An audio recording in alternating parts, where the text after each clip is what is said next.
Alex Cloda here, Alex Cloda Guide Service. We're talking chatterbaits today. This is the Zman jackhammer. They're quite expensive if you're not into the mood of spending money, but they're extremely worth it. They have a little bit better hardware on them, better hooks, they're tungsten heads, and if you kind of look closely there, you can kind of see where the paint's coming off that. This actually knocks back and forth off that head and creates a little bit of a knocking sound. I'm assuming hence why the name jackhammer.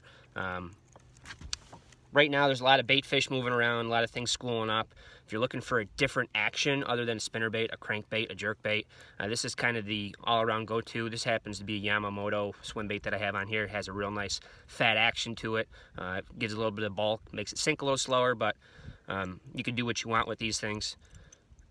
They are a great bait for fishing over weeds, fishing a weed edge, because you can work them like a jig, you can work them like a crankbait, and you work them like a spinnerbait. You can burn them under the surface, you can yo-yo them, you can reel them, pause them, let them fall into a weed pocket.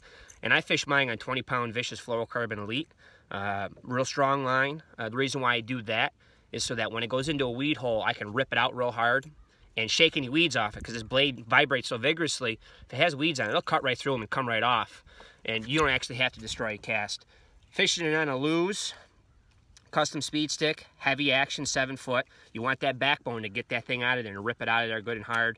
A Lew's Tournament MB series reel, drags tight down. When I fish 20-pound test, fishing weeds, fishing around weed clumps, spinnerbaits, or a chatterbait, I don't really use any drag. A lot of people like to use drag. I fish heavy stuff.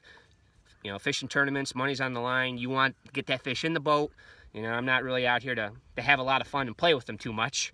So that's why the heavy gear is essential. Especially when you're fishing a chatterbait around weeds and you're yo-yoing it in and out of the pockets, you need the heavy gear to rip it out and not waste your time, waste your effort, waste your cast.